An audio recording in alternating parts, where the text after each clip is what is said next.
Hello, wrestling friends. I'm Matt Kuhn, and this is the Gentleman Villain Podcast with the man himself. If you're not in the ring, you don't have anything to worry about. But once you get in the ring, all bets are off with the Lord himself, Mr. William Regal. How you doing, Mr. Regal? I'm good, Matt. How are you? I'm good. I just had my weekly call to England to my father and certain people, and my uncle. He still works in the circus in Blackpool, and he's a trapeze artist. And unfortunately, he's getting a little older, and he's becoming incontinent. But they're going to keep him on and put him on first just to warm up the crowd. So that's all the news I've got for this week. Well, that's the show, folks. We'll see you next week on the Gentleman Villain Podcast with Mr. William Regal. Mr. Regal, everyone's talking, and man, I'll tell you what, it was something to see. I can't recall it ever being done better. I hate to call it a promo. You know, I just want to call it in-ring reaction between you and MJF this week. Yes. MJF comes out. He's got, you referred to it on an earlier show, he's got what he feels is a beef, and you responded in kind. Yeah. First of all, do you have any reaction to the reaction to that? No. Because it's been all positive. Everybody is saying it's the most fantastic thing Okay, that's seen. it. You see, you're saying everybody says, well, I don't read into my own stuff because... But this is a lesson in itself. I've got to that stage where because you don't want to eat your own head up and start analysing stuff. When you're younger and you need positive critique or you need some kind of guidance of to where you go. We've talked about this in other episodes. I've never needed that, which is an incredible thing that I've had since I was a teenager. I've had really good pros, world-class pros, either guiding my career or helping me from day one. So the structure that I had, I could, if I came out the ring and from being a teenager and I didn't get told off by one of the people that I knew I was doing okay. Now that isn't the case, and that goes for this week. That relates to what you're talking about with MJF, because he was needing that feat. He was 19 years old. First of all, yes, that all happened, right? Everything that happened, that he said happened, everything that you said happened, it happened just like that. There's things that he seems to have. Again, what I said was all true in there. He's taken something that he's seen and not read it or not taken on board or forgotten what came previous, the previous encounters we had before that. And he has let that eat him up for 7 years. And I remember there was a lot going on at the time. There was a lot going on in my life at the time. But I took time to spend time with him, and he's seemed to have forgotten that. Or remembers it, but he doesn't remember it the same way I do, because you're 19 and again, you're in a different world. This is how I'm starting this. Keep me on track here with this. Get back to this point, Matt. I have never needed, from being a teenager, I've had the right people there to tell me what I was doing right or wrong. So I've never had any guesswork. I mean, obviously you have to figure certain things out. When I came, that was going through all of my career before I came to America from being a teenager. Once I came to America, because of what I'd done in that time, if I came out the ring, I had Paul Orndorff and Arn Anderson and Ric Flair and Mr. Shivani and Mr. Ross and people and whoever and everybody and Dusty Rhodes and people that would give me feedback. And I know they knew better than me, so I would just listen. So if you're 19 years of age and you're getting a lot of information, if you know I can ramble on this, well, I was introduced to MJF or I was put in sort of on my radar by Matt Striker. Me and Matt get on well, and Matt's the first to admit a lot of people don't get on with Matt, and but I've always got on fine with him, great with him, and he put him on my radar. So I took extra time, and I saw how special MJF was, and I knew that. So I told him, look, send me. The one thing I do remember I haven't watched this back, but I do. There's a couple of things that I have. Is the word umbrage with?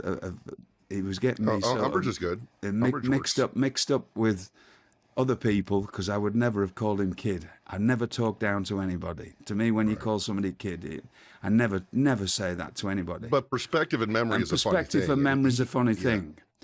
That's it. But this is going to lead to a topic that will go into a lot of things. That's why I need you to keep me on point to bring me back to this.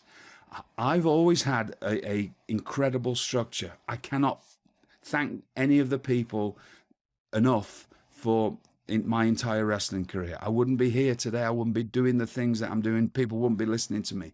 But I had this incredible structure. I didn't need outside, or if I had to second guess for a second or second guess myself, I had somebody to go to who was brilliant at this, always. Anybody else coming in from the 90s who've been to wrestling schools and stuff, it's hard to find people that, that you can find like that, right? It's a different world now. Everybody's got an opinion, and you're looking for, there's too many voices, and there's these things that if you're lucky enough to get somebody who knows what they're doing and is not full of their own nonsense and not back in my day kind of a person, and just tells you how it is, you are very fortunate. I had that. And that's why my career was the way it was. MJF was... and here's one other thing. This is a reality. Find me any other person, any other person, come forward and have them, when I was doing my job in WWE, have them tell you that I didn't give them all of my time, or sent them an email that they didn't like, that wasn't helpful to them. If you can find me one other person, or that they can say they had a bad experience with me when I was doing my job. So he was put onto my radar, and I saw how incredibly talented he was, and I spent time with him in rooms at backstage at WWE. I talked to him with the other group of extras, as I used to do with everybody, and then I told him and I knew that was it. Somehow in his head, he's got this. When I asked him that when he was 19, well, I obviously knew he was 19, and I said, just keep in touch. Well, after 2 emails, I've already told you, you're 19, I can't hire you at the moment. Go and make a name for yourself. And I've also spent a lot of time telling you all these things that you need to work on.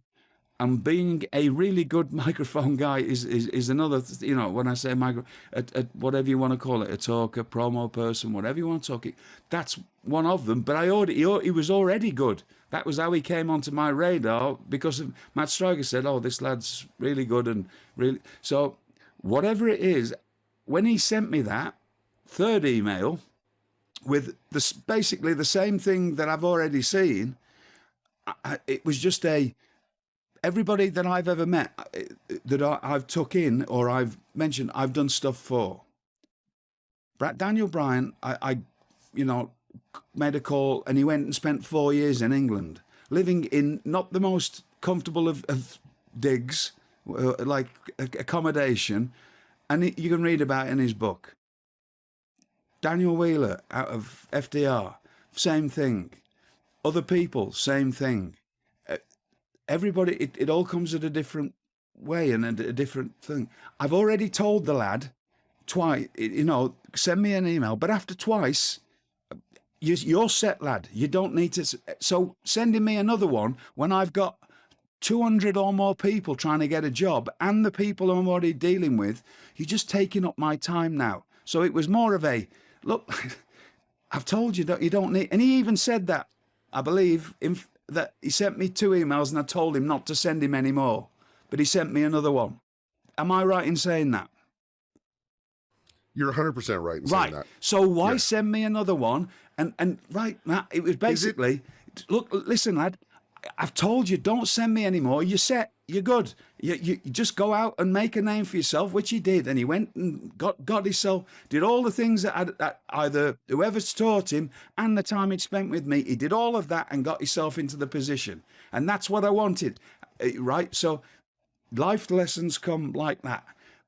But he sent me a third one on a day when I was probably 50 emails in of people, poor people that I wished I could have got an opportunity for.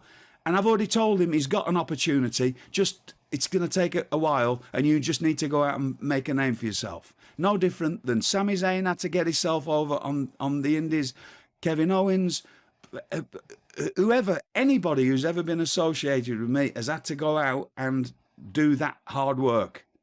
I've told him twice, right? And I'm as nice as can be.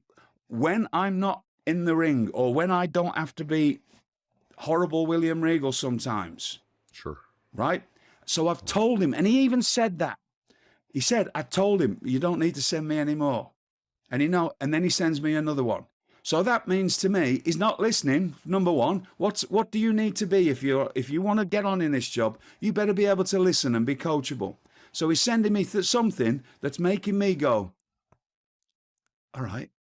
Now at 19, he can say, and I was a 19-year-old kid. I grew up in England. You're not a kid at 19. I was married at 18. I bought a house when I was 18, right? I had to get into this job when you couldn't go to a bleeding wrestling school. You couldn't just turn up. And I wanted to laugh. I was like, it's like he's going off his nut here in front of me. And I'm just laughing because I'm like laughing at him because, oh, right, you went to a wrestling school for 12 weeks. Oh, well, I'm so sorry for you. When I had to leave home, and when there was no way of getting into this job, I had to leave home and live. I lived in a little tiny room with a little tiny bed for 2 years before, just under 2 years, with water dripping on the bed in the winter, freezing cold, and truly crying myself to sleep nightly because I was getting beaten up regularly. You're not a kid at 19 to me. If you are, maybe you've had too easy of a bringing up. Maybe he's a bit too soft. And he needs, right? I've told her that twice, right? I don't care what this younger generation think. I'm really sorry if I've helped you as much as, and I brought that point up. Again, I haven't watched it, but I brought that point up. You forgetting that the fact that I spent a lot of time, even if it was only on one day, I took you into a room and spent several hours of my time telling you things, or sat in a group of people telling you things that you need to do. And I've told you, don't send me another email because I need that time to spend trying to get 200. I wished I could, every single person who had ever sent me an email, I wished I could have got them a job. Last summer, when WWE, I was working for them, and they decided to change philosophies. I went through an entire list of people who I'd been keeping in touch with, some of them for 7 years. And they were sending me regularly because and there was just never a place for them, or sometimes, unfortunately, they just weren't very good. But I used to think, if I don't try and help them, who else is going to help them? Who will? Who will? Because there isn't the structure that I have. That's always been my philosophy. Why do you think all these people who've ever had anything to do with me say these things about me?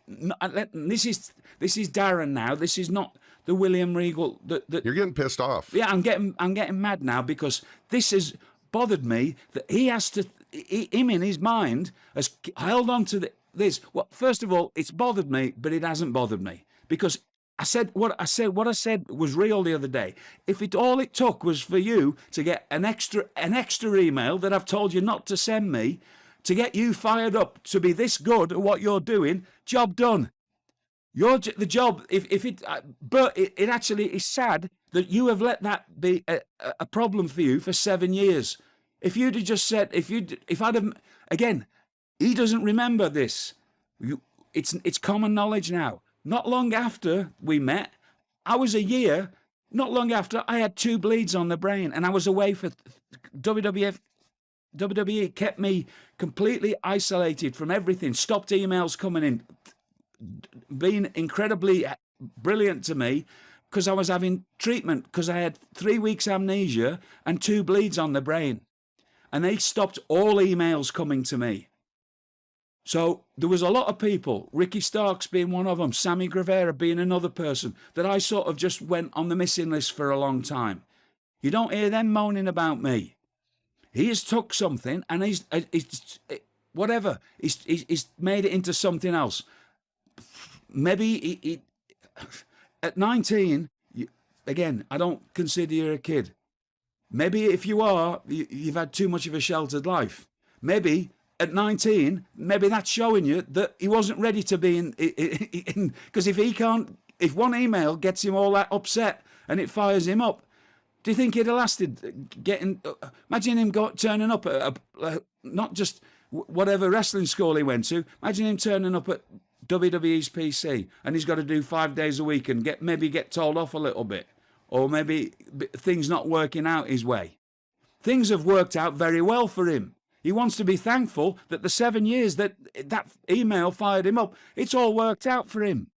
There's thousands of wrestlers out there that would beg, just cut their arms off to have the opportunities that he's got and be in the position and get him in just the position, never mind getting what he's paid at 26.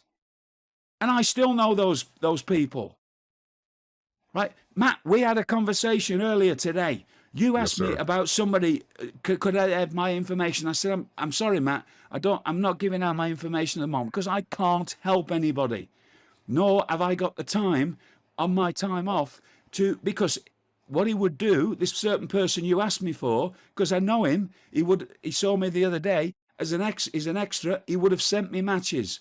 And I don't just sit and watch a match. If somebody sends me something, I don't gloss over it. I break it down and say, right, maybe you could try that, maybe you could try that. And it's not just my opinion, it's a million opinions or whatever it is that I've learned in 39 years. There are people, and MJF being one of them, he could have showed you stuff that I've sent to him beforehand or talked to him about. Maybe, I don't know, whatever. Maybe it was just good, the stuff that he was sending me. That was why I didn't have to send him too much. But there are people out there, lots of people, and I have sent them emails, like reams of stuff, of things to people. You maybe work on this, you maybe need to work on that, you maybe work on that. I did that last summer. I think there was 150 something people that I sent them all stuff and cleared my entire lists, because I keep lists, because everything used to be in case. I never wanted to not be able to go, okay, here we go, here's somebody for this, even if it was an extra role. I used to meet some people, I think but they're good extra. And it's a lot of responsibility. A lot of responsibility. So when I've told him, don't send me any more emails after 2, you're set, lad. You're good. I know you're gonna be good because of whatever you got going on, right? I've got all this to take care of. Plus, then I get the head injury. Then I come back for 2 months and really don't see anybody. I turn up at one. I do a couple of NXTs and I do one PWG, which I struggled through because my legs were swelling up so badly and I felt really bad, but I still went and talked to a lot of people that day, because they all come on, not all of them, but a lot of them come up to me because I watch all the matches. So I'm doing it for other people there. And then a few weeks later, I find out I've got to have a major heart operation. I've got less than 6 months to live. And then I was out until 2019. And then when I came complaining back, about an email. And he's complaining about an email. And I come back to work in 2019 at WrestleMania, and then I don't hear from him. And so if an email is like, first of all, the two emails I sent him at the beginning, working great, all good. He said, I told him not to send him anymore. He sends me an email when I've got all this busy stuff to do. And I've told you, don't send me an email. You don't need to. It was basically to 2 things. 1, I've told you not to. 2, you don't need it, but you need to be a little bit, hey lad, this is no different than Fit Finlay if I did something wrong in the ring, going like as politely or verbally, like, don't send me any more emails, and I'll know when you're ready. I can see how good you are. I can see, and he even said it. I can see how good you can act. I can see it. Don't waste my time, because I've got. You're not the only. He seems to think the world revolves around him. Right. I've got a job to do. Entitlement. Right. That's what it is. It's entitlement. I've got a job to do, and I've got hundreds of people who want to not only work here already, but people who want a job here. And that's every other wrestler in the world at the time was trying to get jobs from all over the world. And we had NXT UK, and everybody in the UK was trying to get a job there. I've got NXT here, and that I was the only person that was doing that job. It wasn't until Samoa Joe started working with us, which was, just over a year ago, that I started saying, hey, Joe, can you start some of the extras that stuff send... or anybody from around the world, can you start taking some of this load off me? Because I sit most days, I don't know, 8-10 hours a day. Most of my time is just watching other people's matches, filmed on a whatever camera, so I can try to help. Because if I don't, who's going to do that for them? I don't think people realise how much I used to put into that job, and how much of obviously my health went into that job, right? And it's paid off for a lot of people. There's a lot of people have benefited from me doing that. There's people who'll tell you before how I got that job, it's because I was always doing that for extras. How come he's the only person in this entire industry who's got some gripe against me about that? Perhaps he's just a prick. Perhaps he's just an absolute prick. An entitled prick who needs to grow up a bit. And that's what he needs. I don't care how good he is. He's 26 now. He's 26. How good he is, if he's still whining and moaning about that, good for him.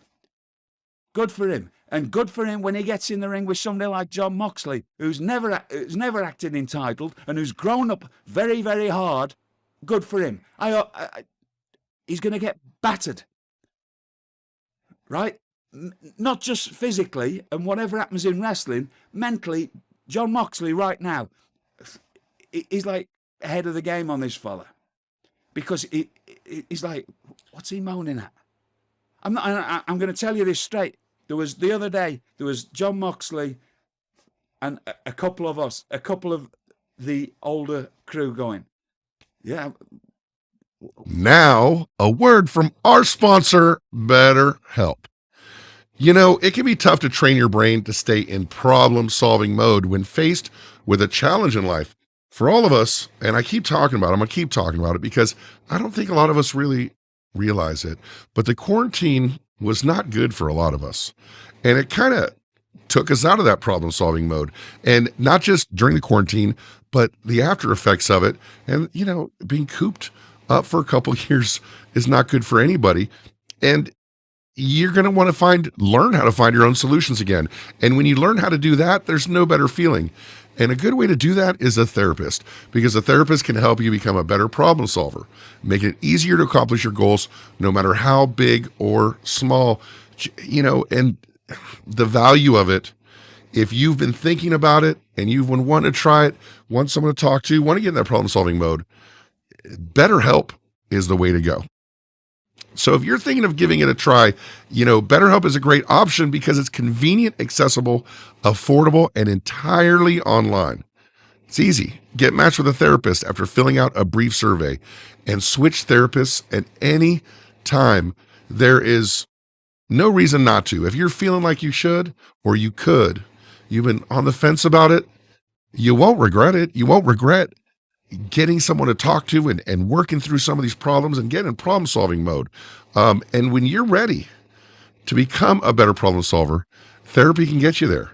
Visit betterhelp.com/gentleman today to get 10% off of your first month.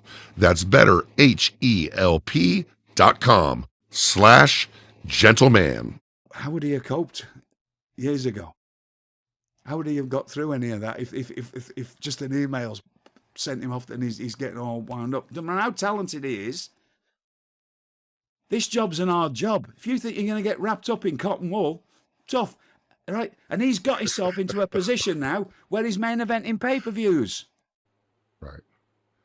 God help him if he'd have had to go through any actual real life, like most of the independent wrestlers. There'll be right. I don't care if you get to that spot. That's why I was saying to him, good job. And I meant it, good job. You've managed to, whatever, from 19, at 26, you're getting incredible paydays, you're getting all this praise, but really, it's just nonsense because you've skipped, you've had it easy, you've had it as easy as you can possibly have it. In his head, he's probably got it hard, and he's I've done what's he done? That's how incredibly talented he is. And I told him that in the second email. And I told him that in the third email. Mac, and he read it out. You're set. You're good. You haven't got to worry about it. And he made himself very well known in MLW, and then he gets hired straight away by AEW. Good for him. I wasn't in the, I was just coming back into the game in 2019 and trying to take care of a lot of things, right? Sorting out NXT because I've been away for a year. So it was just, he never came back into my world. If he had done, I'd have tried to hire him. He just never came back into my world because of me trying to sort everything else out. When I came back, there was things that there's only 24 hours in a day that I could do. If that's what it took to get him there, great. Which it did, obviously. Well, he thinks it did. Good. One email where me just telling you, don't send me another email, Max, and I'll know where you are in a couple of years, and I'll get you a job. But shouldn't he be thanking you for that email? Perhaps the man is just a complete and utter prick and an arsehole.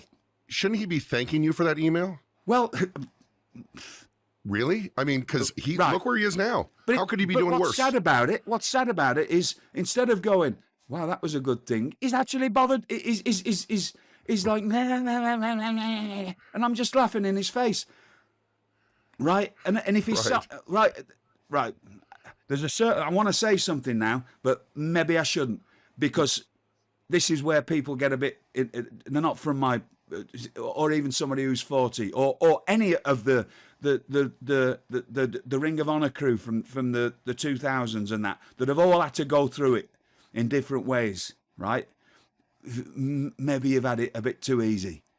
And maybe I'm sure I'm never jealous or envious of anybody. I'm sure there's a lot of people don't like him who've never met him. I mean, you meet him, might be a nice fella, that don't like him because they've had to hustle and struggle and really, really work hard. Whatever he thinks, he's just got natural ability and natural talent. If he wants to make it up in his head that he's had to work hard to get to where he is, good for him. Has he bollocks had to work hard? Tell you, if he wants to think he's really worked, just come at 10 o'clock. I tell you what, come at 10 o'clock next Dynamite and just train with us lot. And I guarantee I train harder than him now. I don't care how good he looks cosmetically, conditioning wise. I bet he can't keep up with me. I bet he could not keep up doing squats and Hindu push-ups with me. Right? Yes, he's an incredible. And that's not a knock on him. I'm not, because he's brilliant. He's brilliant at what he does. He's a brilliant wrestler. But I do hard stuff, right? He'll be doing his training, his weight training. He looks great. If he can just keep up with me, just doing the stuff that I do, because I wouldn't expect anybody who I asked to do anything that I won't do myself. There was times when I couldn't. Now I still do. And then get in the ring with us. And maybe I'll stick his head up his backside a few times, and maybe he might realise that he's had it easy. He's just, whatever. He said something the other night that was very disturbing to me, that if he actually got to that point over an email, maybe something he needs, well, he is. He does take all these shortcuts that he takes, that he's not proving anything to me. He just happens to be naturally talented. Right? Right. I'm 54 and I've lived a hell of a life. Everybody in our group has got through this in a different way. right? Nearly everybody in AEW, I would say everybody have struggled more than he has to get to where he, and certainly not to get to the level he's got to. He's got to an incredible level very quickly because of natural ability. But there's obviously something not right if he is an email as that's what it took to fire him up good. It's better than 10 kicks up the arse. Right? Or getting his head stuck up his backside, or him having to go to let him go to New Japan Dojo and see how he'd like that. Right? It don't matter how much natural ability you got. It just, if you're like him and you've got incredible natural ability, go and get battered about and dragged about for a year and may do 1,000 squats a day and just talk down to, right? Or in my case, or John Moxley's case, go and drive and okay, what's he going to say? Oh, I did loads of road trips. What? How could he done? If he's 19, 7 years ago, how many miles has he put in? How many times has he, right? I've been out on the indie scene. No, I mean, I guess he put in the miles between Long Island and Barclays. Right. Oh, please, don't. Perhaps the fella's just a complete and utter arsehole. Let's leave it at that.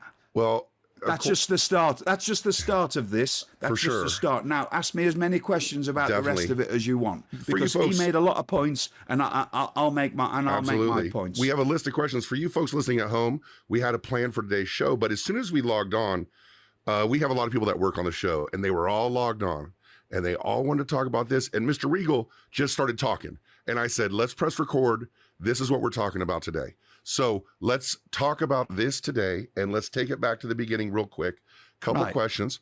19 years old. He tries out, and he couldn't get in because of his age. Dominic asked in the chat here. He said, is that a WWE policy? Was there any other reason? There used to be there was certain things that happened that and it happens later, and I'm living proof of that.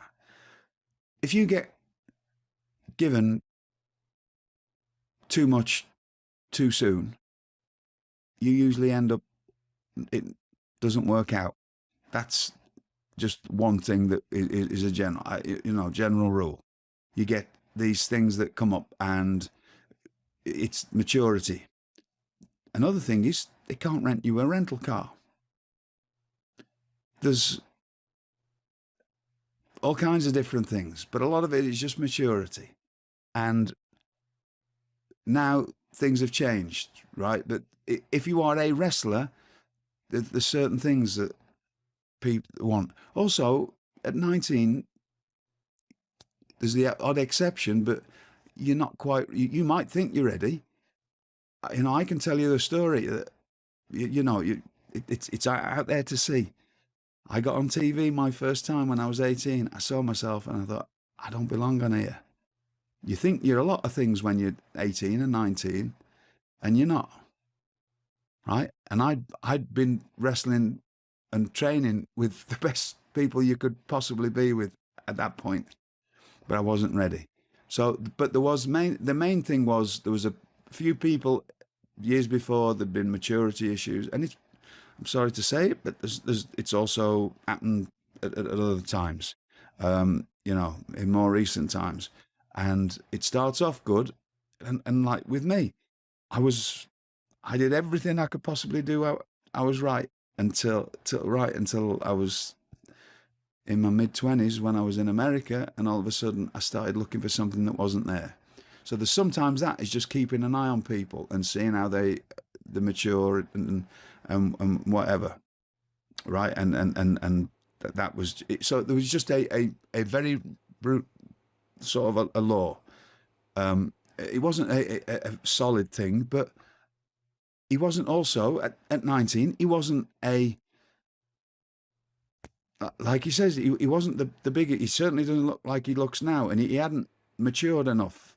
But he was at the level. That wasn't on him. He was the level that you, according to him, took your arm around him, took him to a separate room and talked to him. Yeah. That doesn't sound like something you would do for everybody. No, no, not everybody. Very few. I saw something very special in him. But again, here we go. I'm very fortunate that Daniel Bryan and Brian Kendrick came into my life in 2000. That started a lot of my connections with the world. And they were always different, right? And Bryan Danielson has gone on to, he's never had a waiver apart from injury. It was incredible, everything, right? From day one. Very few and far between that happens with anybody at a young age. There's always things happen, right?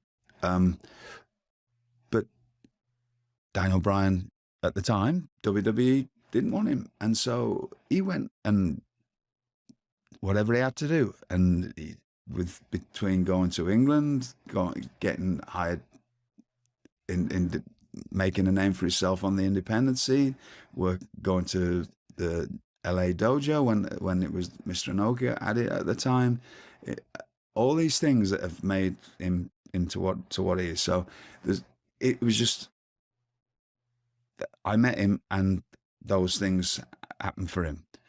I met MJF at 19.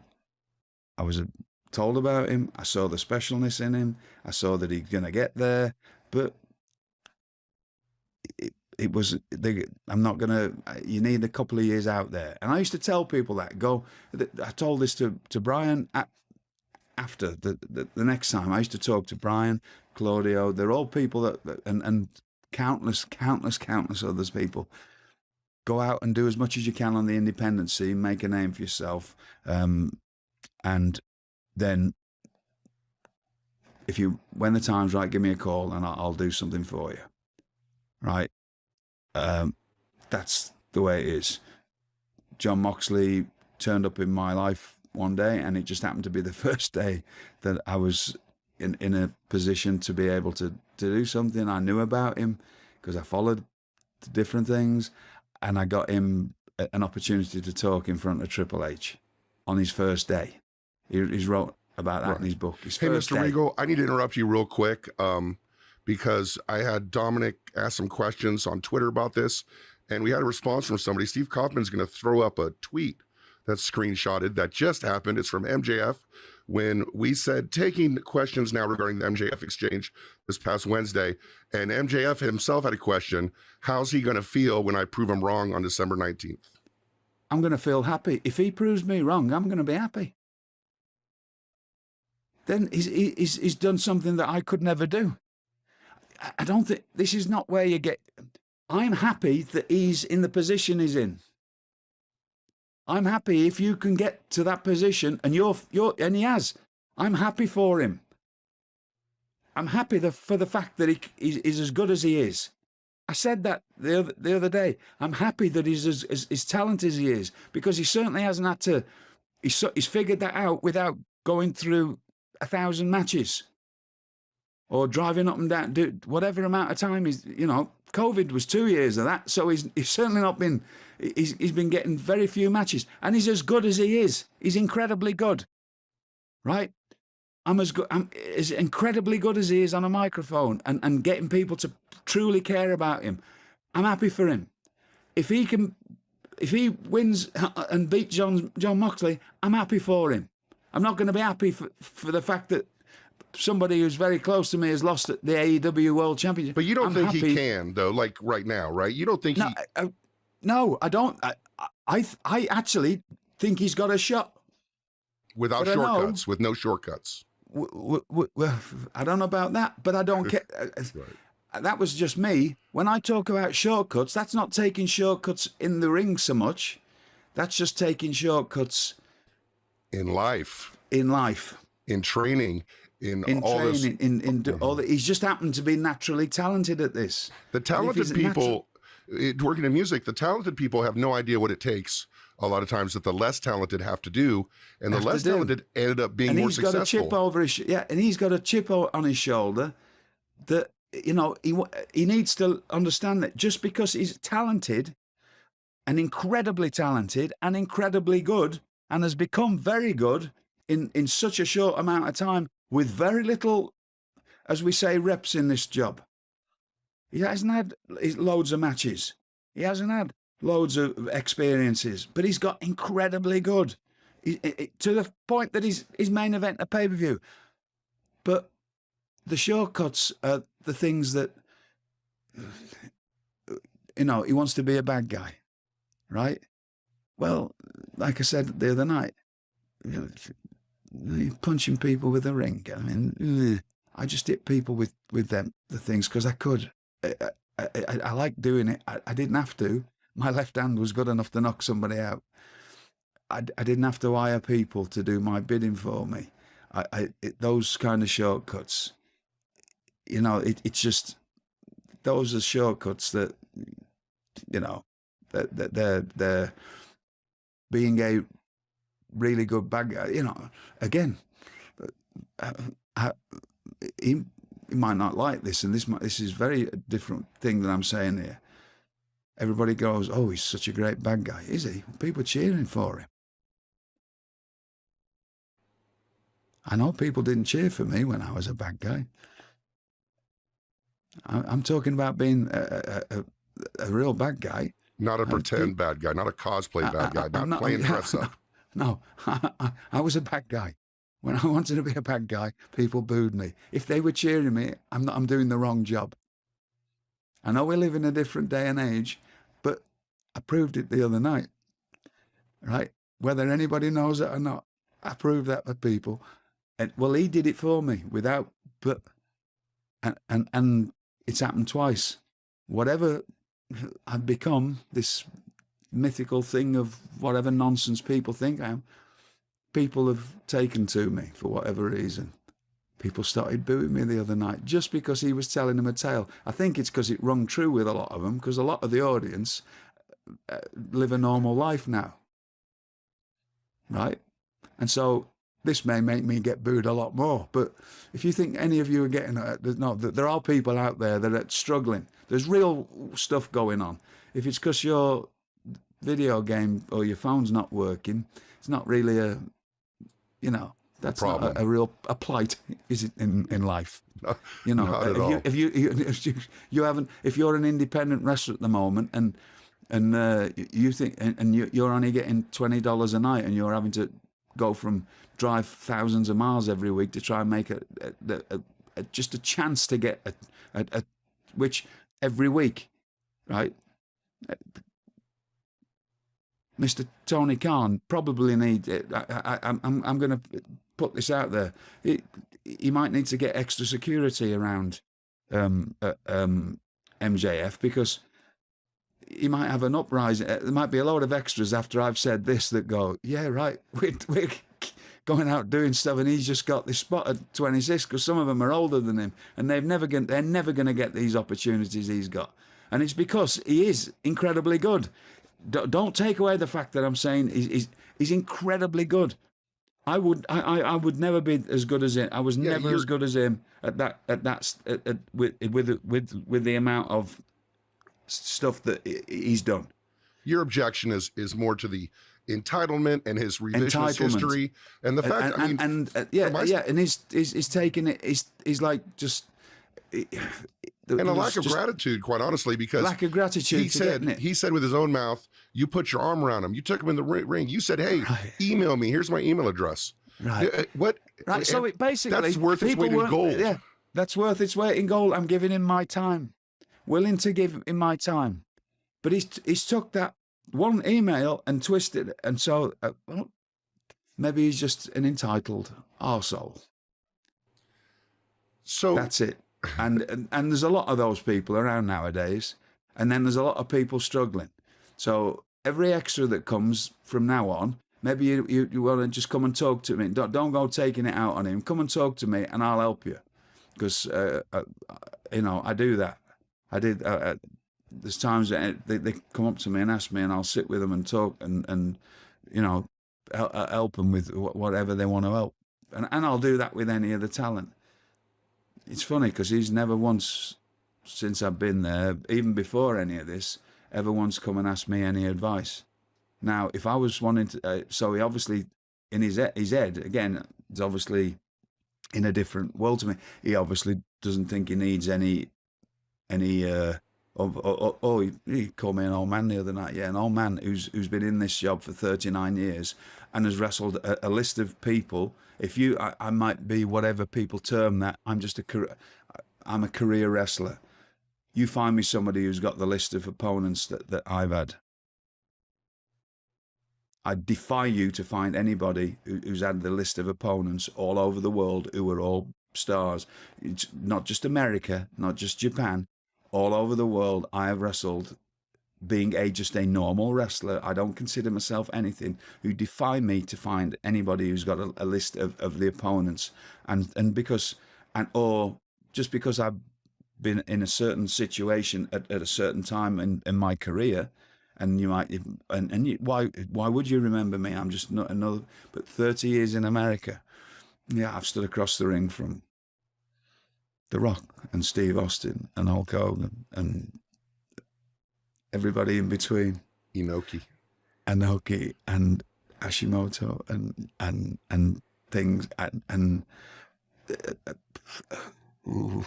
so in not all the time I've been there, since March, he's never come up to me. Obviously, because he's got this thing in his head about, obviously, I'm an arsehole. I'm the bad guy here. You're the boogeyman. That makes I'm the bad guy because I've sent him one email, but if I was wanting to be a real good bad guy, I'd at least ask a bit of an opinion, or ask me something, because there's nothing I haven't seen. Again, it's nothing that, whether I've done it or not, I've seen it, because I've been on more shows than anybody. Anybody in that company, I've been on more shows than. I can guarantee you that. There is not a single, I don't care, and that's going for the older fellas that are there. They have not been on as many shows as me. If you actually say just shows. Because if you look at my my teenage years, we used to do so many shows, 20-week summer seasons with a minimum, I used to do four matches a day.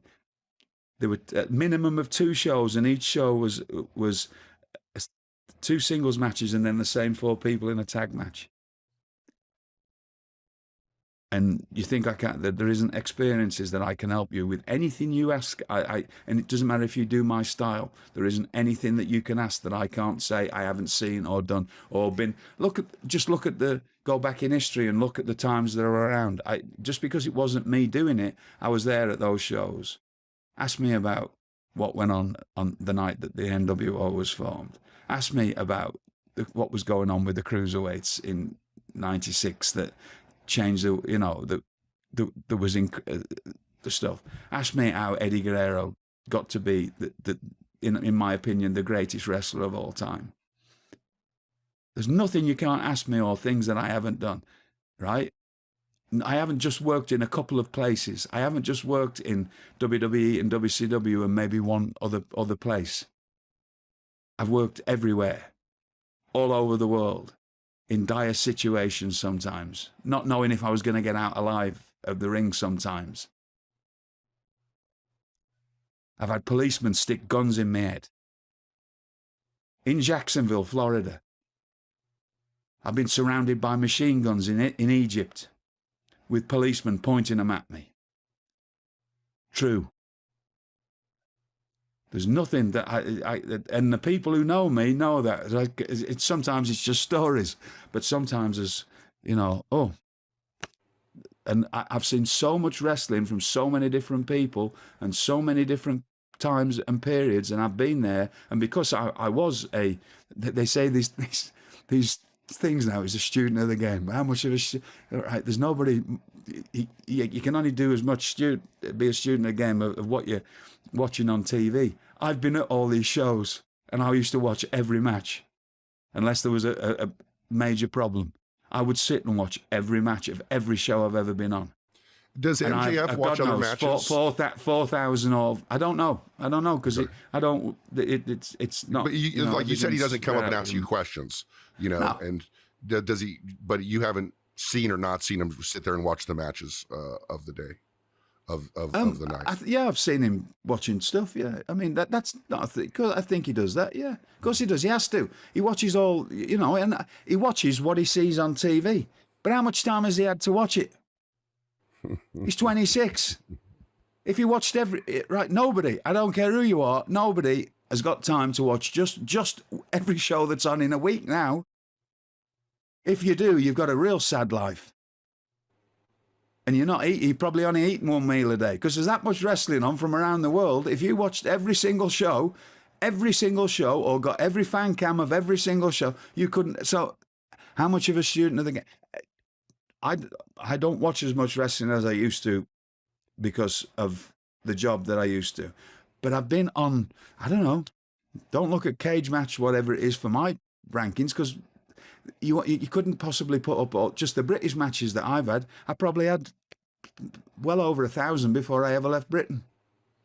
And that made you the wrestler you are today. And that is the exact advice you gave him, right? You've talked about it a million times.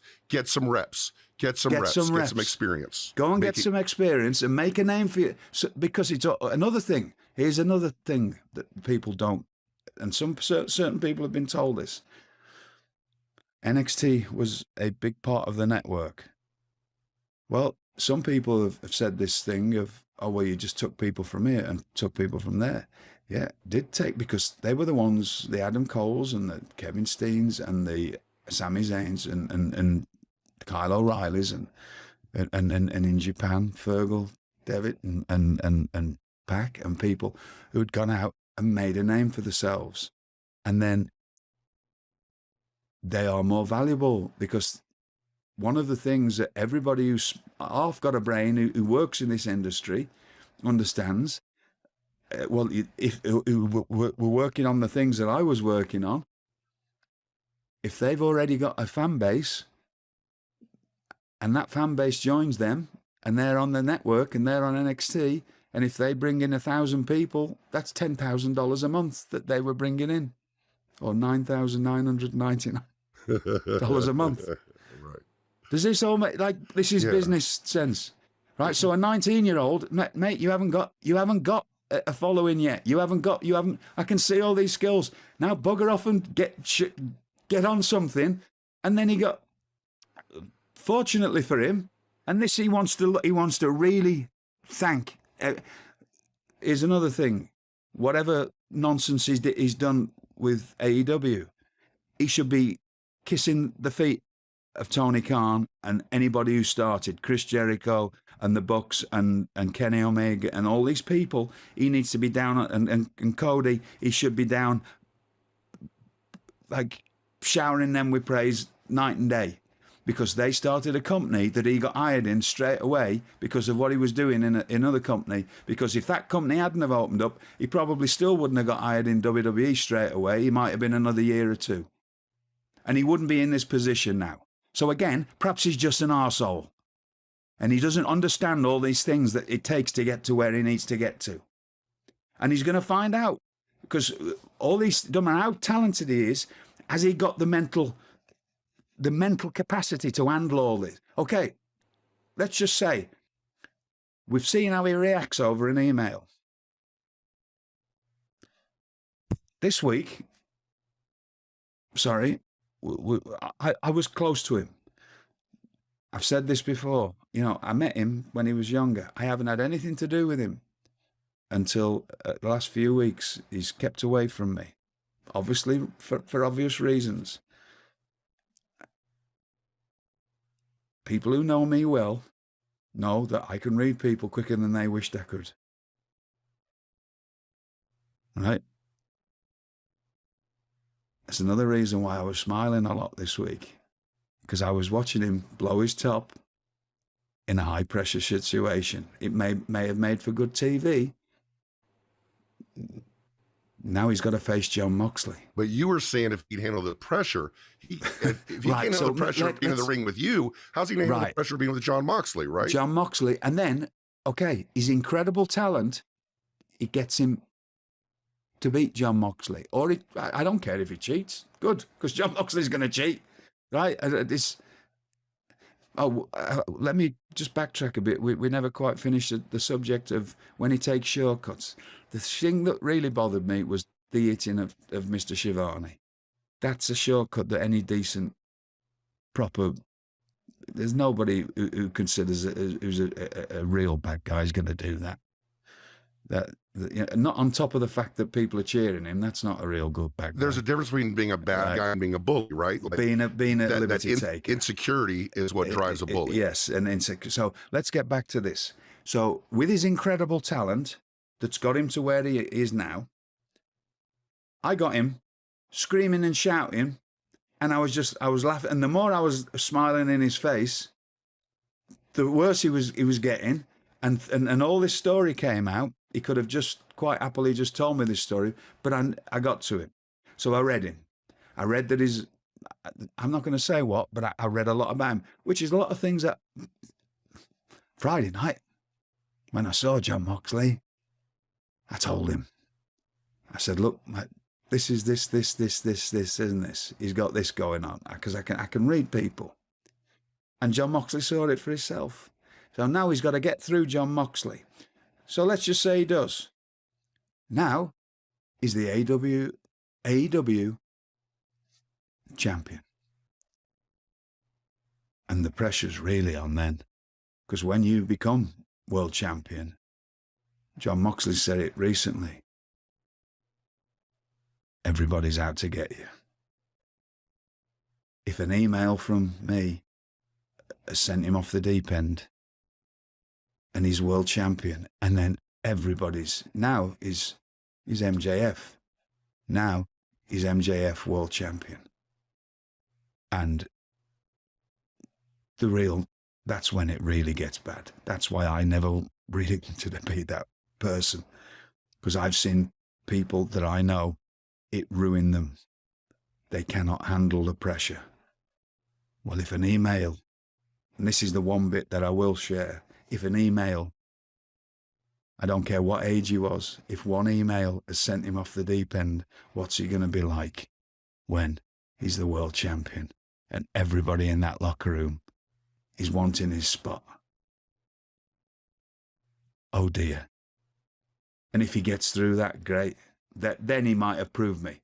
If he can beat Jon Moxley, that's going to prove something to me. I don't care how he does it. If he can last, not just become world champion, but stay world champion. Because I've seen it send a lot of people off the deep end because they can't handle it. Jon Moxley handles it, but he admitted, he said it on an interview a few weeks ago. It's whatever the phrase he used, but this is a really, really difficult position to be in. He phrased it differently, but you're carrying the weight of the entire company on your shoulders. Everybody from, if the ratings aren't good, if nothing's good, that's on you now. You're the man. And an email's bothering him.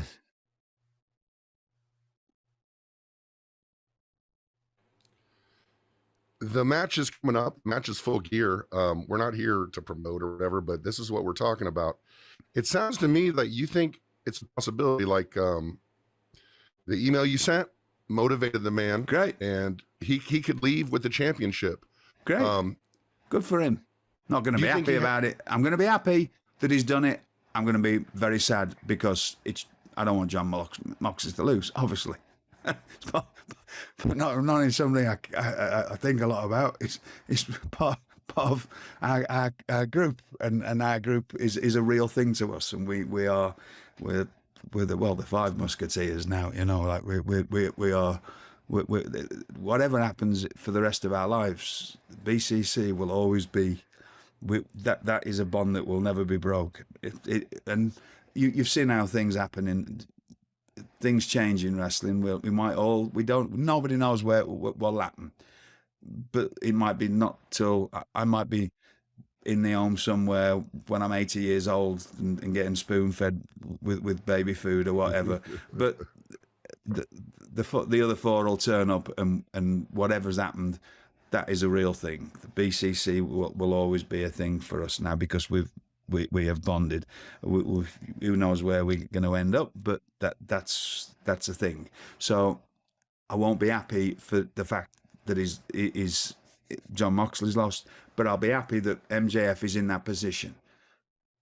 because he's got there with just natural talent and a lot of luck. Let's face facts, a lot of luck. AEW come along at the right time, right? And he's got there, and he's worth his weight in gold as far as talent. But we're going to see how he can handle that pressure, and then that's when it gets interesting to me, because I've seen more people come and go, and things, whether you know it or not. I've seen the reality of what it is when it's world champion time, and then we'll see, right? Well, for sure. Let's talk a little bit more about what got you really angry earlier, and also on Dynamite. Hey guys, the nights are getting longer, but the breeze is not the only thing that's getting stiff. That's right, especially if you use our sponsor, which is BlueChew. Now, guys, we all know that confidence can take you far in life. That's especially true in the bedroom, especially when it's time to step up to the plate. That's where BlueChew comes in.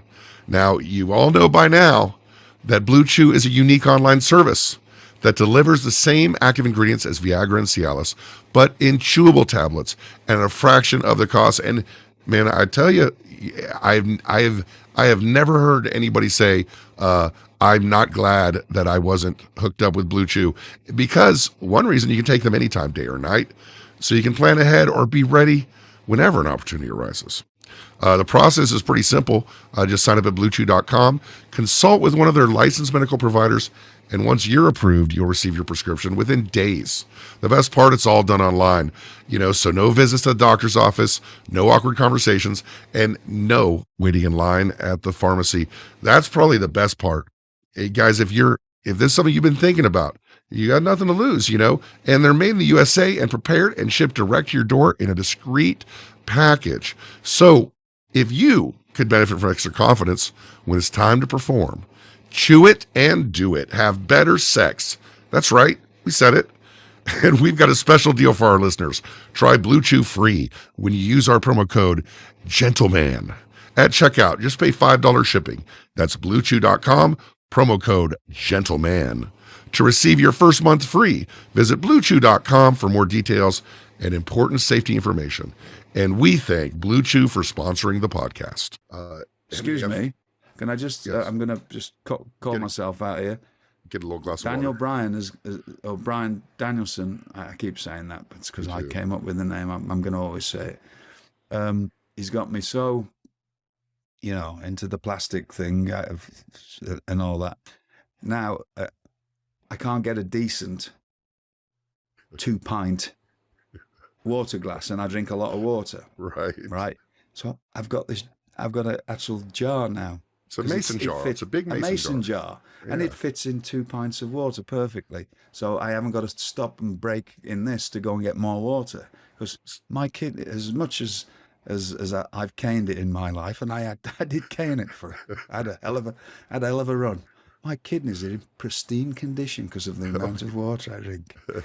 Well, my liver, I don't know. No, actually, my liver's really good as well. So I was just lightening the mood a bit before we go into this. Let me have a sip of water. Sure. Go ahead and take your drink. As I hope you guys didn't just sleep on that little comment Mr. Regal dropped in, that he actually named Daniel Bryan. I believe you knew Daniel Bryan Danielson, when he was young. When he was, how young was he when you met him? He was 19, was he? Okay, 19. I think he was 19, and Brian Kendrick was 20. So what is the difference? I guess what would be the difference in Daniel Bryan at 19 and MJF at 19 as far as maybe mental toughness, work ethic, backing up your passion with hard work? Well, I didn't. Did you see a difference there? I didn't get to really see. I still don't know about MJF's work. What if Daniel Bryan got that email? How would 19-year-old Daniel Bryan have responded, do you think? It had just got on with life. But there was never. I mean, it's a different day and age. It's 22 years ago, and it was just when I met him, he was the one that we used to train. I ended up being the trainer. For those, again, I shouldn't expect people to know my story. I spent from 1993 to beginning of 1998, I was in WCW. I rightly got let go from WCW in February of 1998. They should have let me go before because I had a problem with substances. I got hired directly by WWE. They realized that I had a problem. They took care of me. I've never had a problem since. That was from middle of 1999. But WWE told me to go away and sort my life out and come back. I went back to WCW for a little bit, very kindly, from Eric Bischoff. Was very kind to me.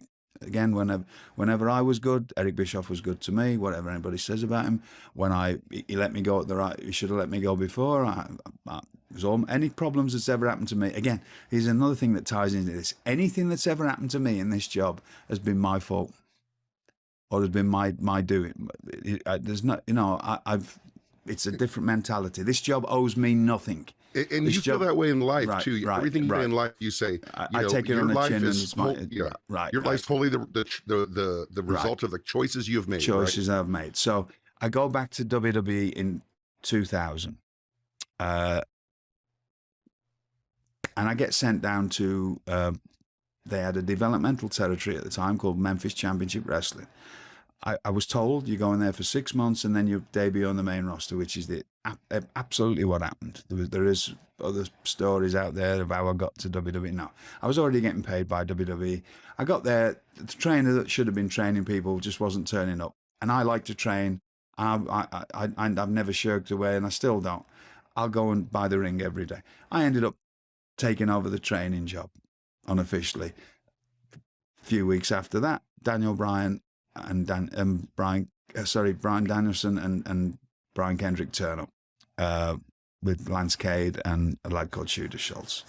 And I have to give a shout out to Tom Carter, Reckless Youth, because he was already there, and he helped. They gave me a new lease on life, because they wanted to know. We used to train for 3 hours on the days that we weren't wrestling. And then anybody else, they all used to leave. And then in another ring, there'd be Daniel. I'd just go and get in another ring to stretch. So when everybody else left, there was always Brian Kendrick, Bryan Danielson, Reckless Youth, Tom Carter, and actually, eventually, Rodney out the Mean Street Posse. But Bryan Danielson was the one who was really interested. And we'd stay there till midnight or whatever. And so we were all bouncing off ideas, and it brought. People say it was good that we met each other. No, it was good that I'm on it. It was the best thing that happened to me that they came into my life, because I'd sort of gone through a lot of stuff and stagnated, and they brought me back to life. I was clean and my life was sorted out, but they brought my wrestling thing back to life. So. They come from Shawn Michaels' school, Bryan Danielson and Brian Kendrick, and a couple of the others, Lance Cade and a lad called Shooter Schultz. They were already incredibly well trained. Well, the first night we did a show, I met them in the afternoon, and we did a show, and I watched Brian Kendrick wrestle Bryan Danielson, and it was unbelievable. And they were two, and I was just like, wow. It was just incredible straight away. And then we ended up just bonding and whatever. So their work ethic was second to none. They wouldn't have got through Sean's school at the time, because that was a really tough school to get through. And they used to wrestle in a sweatbox in San Antonio with 100 degrees and do all the training, everything really hard. And obviously, if you got Shawn Michaels and you got the people that he had as trainers there was no easy route into this. There was people that used to run away from there that didn't make it, right? So their work ethic wasn't in question. Daniel Bryan, if he'd have got an email well, he did. He got told he wasn't going to, because I left in September, and then not long after, they said WWE sent him whatever. I don't know if it might have been a FedEx, could have been a phone call, could have been in person, I don't know. That's his story to tell. he got told, sorry, we don't want you. He didn't stop. He never complained. I kept in touch with him. Right, what do you want to do? Well, do you want to go over to England? Yeah. I don't know in the exact order, but he went over to England. And he lived in some not the most pleasant digs, and wrestled and loved it. And he'll tell you that he'd have been happy staying there for the rest of his life. He loved it. So that was what Daniel Bryan was like. Then he came back, and Ring of Honor was basically formed off one match, which was Brian Kendrick against Bryan Danielson. Sure. And so there'd have been no one email wouldn't have sent him 7 years later going off his nut on TV, or holding a grudge against me for 7 years. And I've never heard him have a grudge against whoever let him go at that point. I don't know, because I'd moved on to the main roster, and he's never told me. Whoever let him go at that time, I've never heard him say he's got a grudge against anybody. He just got on with being a wrestler. Now, MJF has gone on with being a wrestler, but he's had a lot of good fortune as well, right? Because he got quickly, right, whatever he did, and then he's got natural talent and natural ability. That talent got him opportunities others wouldn't get. I'll give you an example. 2018 All In, he was he was at StarCast, and there was not a single person at his table. That's not a lie. At his line, his meet and greet, no one knew who he was, but he got put on the show. Right. You know, and there are a lot of wrestlers, you know, begging to be put on the show who are trying to do these things, but just by the very nature of his talent. And he got on the show. Great. And I think see, if you get a break, great. You can never, this is something, so I hope people, this is going to be one of them horrible clickbait things that all these people are going to take all things out of context. I'm saying this now. I would rather, please stop using, first of all, stop using me as clickbait. Just don't, I don't care about publicity, but you're going to do it anyway because you've got nothing better to do, and you're all ponces who do it anyway. So you know, on me, you're making a living off my back, as far as I'm concerned. But whatever. And now you're going to write bad about me, and I don't care because I don't read any of it. So you get weird. Right. If you get never be envious or jealous of somebody getting an opportunity. That's just wasted headspace for you. I tell people that all the time. That's what's a thing that's kept me around this long. I've seen it ruin my friends. I've seen it eat my friends up. Well, he's got that and he's got, and I don't care about. I don't care. And I know that's it. It's easy for me to say that because I'm just built that way, and I'm not competitive, so I don't care. But if he got an opportunity, good. See all these things. I'm happy for him. If he got a bit of a notice from me, he gets to there. I'm not that's not a bad thing.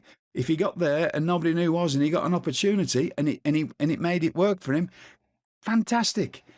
And then he's done it again, fantastic. Everything he's done, and he obviously had worked on his skills, his wrestling skills, and he picked it up very quickly. He's picked up whatever he's picked up very quickly, where a lot of us haven't. I'm happy for him doing that. That's all. All these things I'm happy for him for. None of this is. It's just that he has took this thing, and now he's got to this point. He's showed his backside, if anything, to me the other day. What he did was just. Now I've got a real read on him. Well, he's got right. You got him. I've got him. Yeah, you got him. Whether he knows that or not, I've got him figured well out. Right, and I know he's got incredible skill, and I know he's incredibly talented, and I know he can do all the talking, and he's got this incredible following and whatever he's doing. But I know now, and if he does beat Joe, now he's. But again, I know that an email has sent him off the deep end. How's he going to handle being world champion when all the knives come out? Everybody's, when they talk about a knife in the back, everybody, and then all the pressure's on, and he's got to be up every day now. Like every single day, he isn't going to have a second to himself if he's world champion, because that's what's happening with John now. He hasn't got a second to himself. because you end up working. So I've said it about John Cena before. If you're or anybody who's world champion, you whatever your schedule is, it goes from being whatever to being 500 days a year and 30 hours a day, right? That's what being the world champion is. It's 500 days a year and 30 hours a day. Or if you want to just put it in reality, it's probably 20 hours a day and 300 plus days a year. With everybody not like it, and you find out who your friends are very quickly when you become. I've seen it happen. I've had a lot of my friends become world champion. I'm still the friends, and if I've been travelling with them when it's happened, I haven't left. That's another thing. All of a sudden, you're the last person there every night. You end up with a very lonely life. You end up not seeing the people that you care about. There's all these things that have to come into this. Not seeing the people that you care about. There's a lot of relationships gone astray because of you not being there, because you have to keep representing your company. There's a lot of pressure that comes with being world champion. So if he gets to this point, great. Then he's got to stay world champion. And that's a hungry locker room with a lot of people who want opportunities. And you've got to be like John Moxley and be a fighting champion. You know, I've said it in the last few. John Moxley's taking matches on nights when he's got a world championship match. I said the other week he had a world championship match against Adam Page a few days later, and I said it on commentary. I wouldn't have done that if I was the champion of any kind. When I was any champion doesn't matter. I'd be trying to get out of doing matches. He's throwing himself into matches because he wants to keep himself sharp. Well, has he got? Do we know if he's got that kind of that backbone to do that? Because as far as I know, unless I don't know that much about, and I'll be honest, because of COVID, I don't know that much about AEW until I got there, and that's just the truth. I'm not hiding away from that. I was too busy trying to keep everybody like in survival mode, trying to keep everybody in NXT and in NXT UK alive and keep them, like I was there for them on the phone or whatever, because we had our own world going on. I was in a different company. But now I'm here. I'm sure while we're doing this, one of the people, and this thing's come up on the screen, one of the people can tell me how many matches he's had since he's been, actual matches has he been in AEW? We'd have to look it up. But right. In 3 years. Right. Is he as battle hardy or as battle worn as John Moxley? Because John Moxley on a weekend not only does all this stuff, he goes out and does independent shows. I saw him in New Jersey.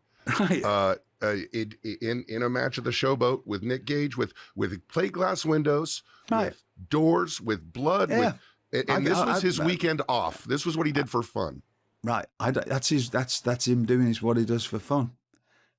And you think he's going to let, I know what he thinks of him. He just thinks no, I won't say what I know he thinks of him, but he don't think a lot of him, and he don't think he's got what it takes to hang on. If he does beat him, he doesn't think he's got what it takes to be the world champion.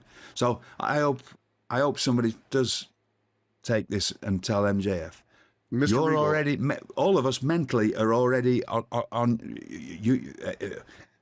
I'm gonna just do this now, without making it into a wrestling kind of a thing. An email has sent you off the deep end for 7 years. One email, somebody actually trying to help you, whether you know it or not, and then you've got you've got to have that a whole locker room after you. Oh dear. Can you mentally take that? I don't know.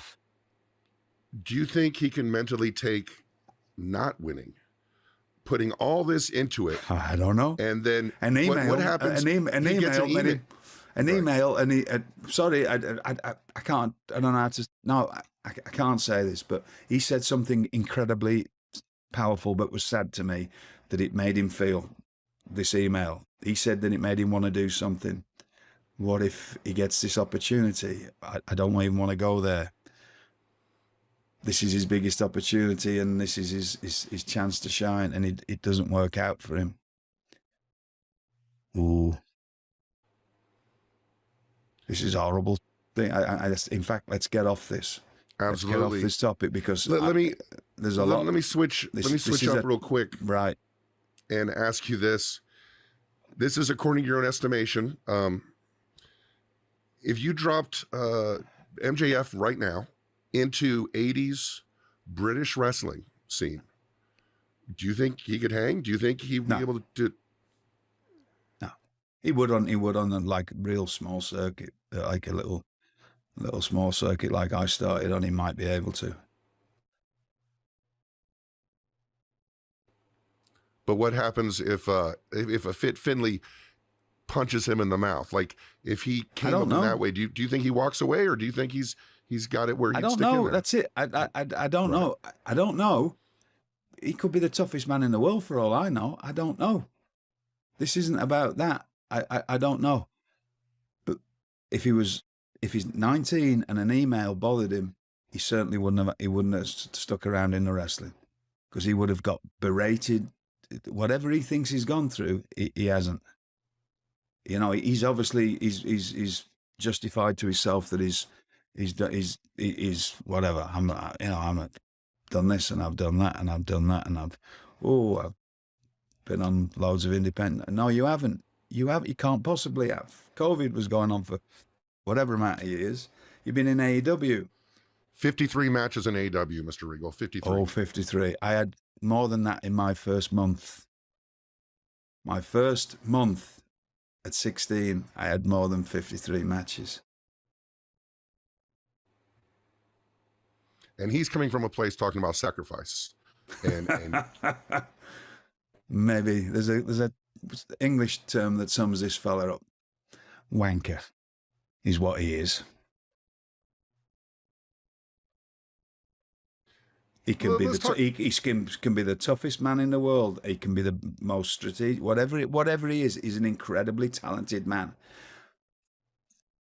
He's got Jon Moxley to face now, who is we know his story, right? He's battled whatever he's battled and battled everything and gone through all kinds, and you know it's so great. He beats Jon Moxley. Now what? Now he's got everybody on that. Then again, he's got to face Jon Moxley again. And once Jon Moxley's wrestled him once, then not only of the stuff that with what we already know, which we've watched him and watched him break down on TV, then he's had a feel for him, so he knows whatever's going on. All these things are just stuff that he's going to have to actually. The reality is, the first time the reality now is going to hit MJF. The reality of him wanting to be a professional wrestler. It's reality time. Doesn't matter what he's done up to now. Doesn't matter how he's survived up to now. Doesn't matter now it's reality time. He's wrestling Jon Moxley for the AEW Championship, and if he wins, he's got to keep going and he's got to survive. Well, okay. He's got a little crew of fellas he's paying up. Great. Right. Right. That's not hard. Upset Jon Moxley, upset me too much. That, you know, Claudio and Bryan and Wheeler are the nice three.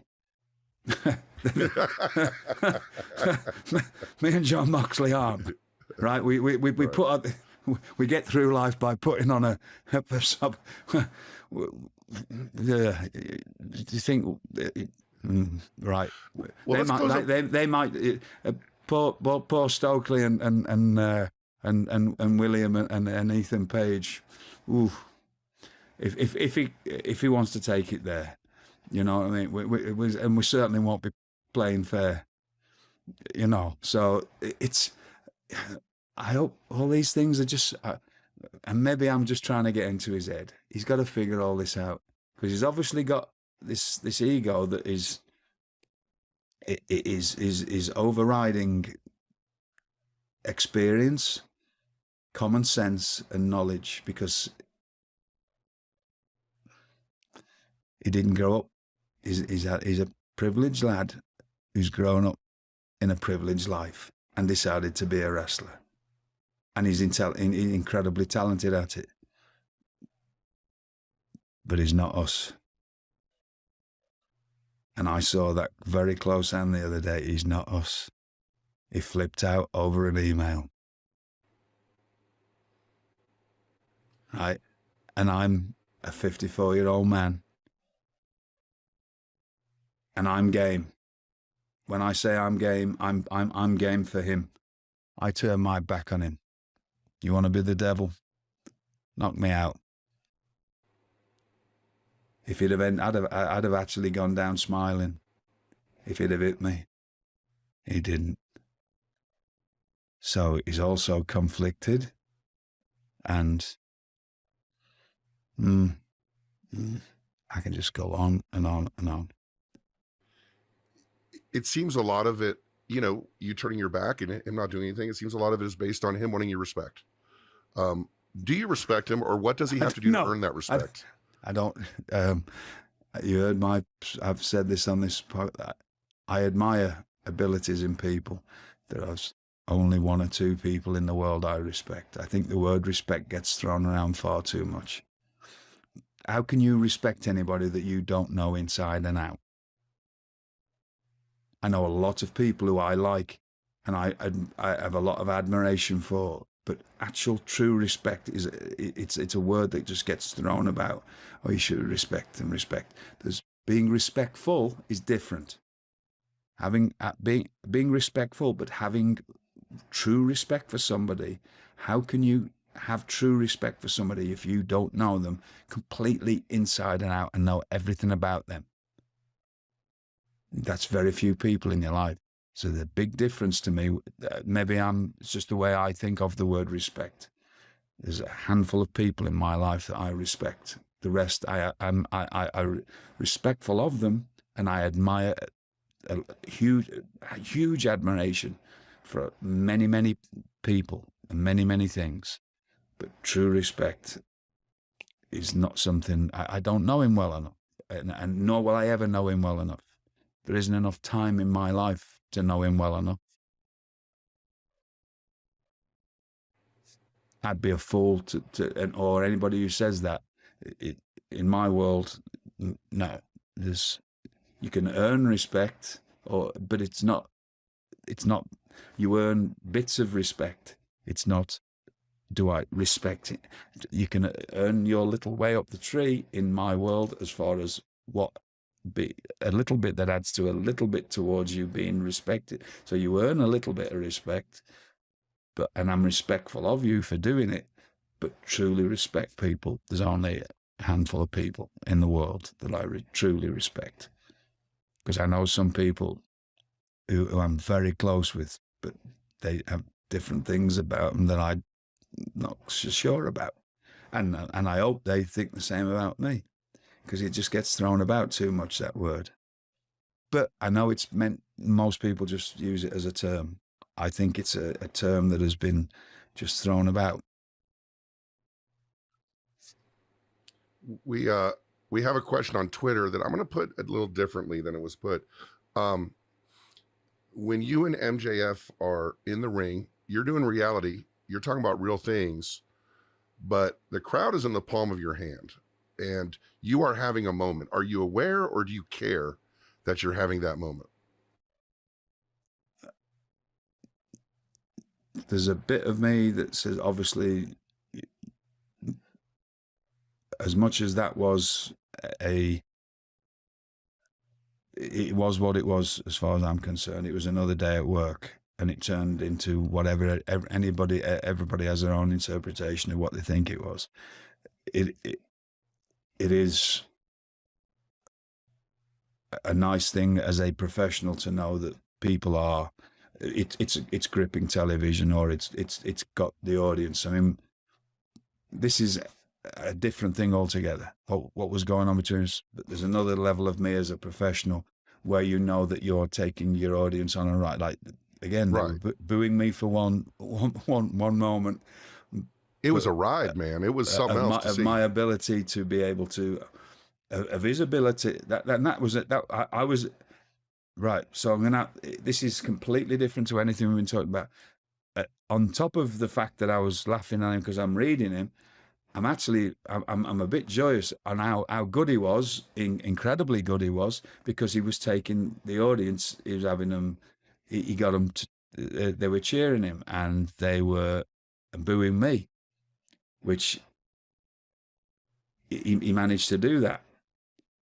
The reason why that made me think a little differently about the audience. Maybe they grown up a little more entitled and a different audience from a different time period. But then it took me as a professional, just one line to get them laughing and turn them round. And that as a professional is something great. And he's got that ability. So this is completely off. This is a different. This is a lesson of skill.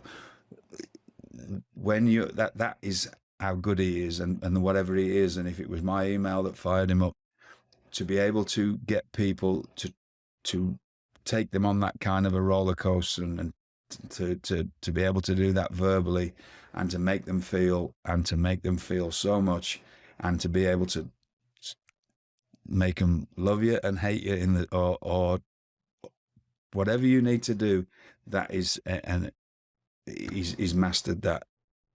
Or well, he hasn't really. He's because he's never going to master. He's absolutely incredible at what he was doing at that particular time. He's never going to. You can never master anything. You got to master it, as you know, as a magician, till the end of the day. So if he keeps on that path, imagine what he's going to be like in a few years and 5 years. You know, you hear these things all the time, and the same with his wrestling. So that was that's probably why people, whatever they're saying about this, because I listened to the crowd, and when they were booing me, I mean, it's music to my ears getting booed. I love it. It's been a while. Yeah, that's my old job.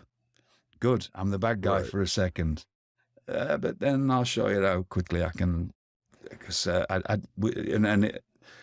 this is, we've been talking. This is all over the place. This thing, but it's also we went out there. We went out there with. I had no clue about any of this. We just went out there, and I just reacted to whatever. I was just going to let him do his thing, and I was just going to do my thing. And I was somewhat in awe of how good he was. Somewhat the whole the premise of the situation, and how much it was, and this was all real to him. It was quite a. Now I'm thinking about it. There was a lot going on in my mind. Wow, he's figured this out. That's great. The crowd are reacting, whatever. But I'm also going, oh dear, if you've held on to this and I said it, held on to 7. Good. This is good. But you're doing a great job, lad. You're doing a really good job. And then I don't think I'm anything, but there's all these. I'm not the best talker in the world, but there's nobody that I can't stand toe to toe with. Even now, and I'll admittedly, I'm not as sharp as I used to be. My brain doesn't work the way it used to. I know my lip doesn't work as well as it used to. And sometimes I have to get by on gestures and facials to cover up the fact that sometimes I get stuck on words because of things that have happened to me. And we talked a bit about 2018, and twice I've had this left eye socket completely shattered. Once by Finlay, and once by an accident that caused the bleeds on the brain. I know I'm not as sharp as I used to be, but he stood. I knew I could. I don't think. Oh, I did a good job there. I just nobody can. I can stand toe to toe with anybody, and he. So that was a mostly on my reaction, and that was nice to get the crowd reactions that we got, and so as a part of a television show, that was that was a nice feeling to know that we both did our jobs. It's also a very real thing too. It's as real as anything else. It's a young bull and an older bull, and he is challenging you. He's challenging you in the microphone, on the microphone, for that crowd, for that moment. And it appeared to a lot of people when he first talked, we're like, uh-oh, but you look so confident. And I don't think the young bull got the best of the older bull this time. You're not. Okay. So I think that's pretty much the show. It was a different show, and I enjoyed that. Absolutely. Good. Absolutely. It was an amazing moment. We all saw it. We all loved it. We all felt the reality of it. Nothing put on, nothing. We want to, and the most important thing is, and this is so lost in wrestling now, is we really want to see the match. Not because we want to see people wrestle well, which we will, but because we want to see these two guys get in the ring and see who comes out on top. And that is something that's too rare in wrestling these days, is it not? Yep. That's when you can get people in here. That's the magic. Absolutely. Guys, it's been a great show. We want to thank Dominic for the social media, Steve Kaufman on video, Wesley for the audio, and of course, Mr. Regal himself. And we will see you next time, guys, on the Gentleman Villain Podcast with Sir Willaim Regal. Thank you very much.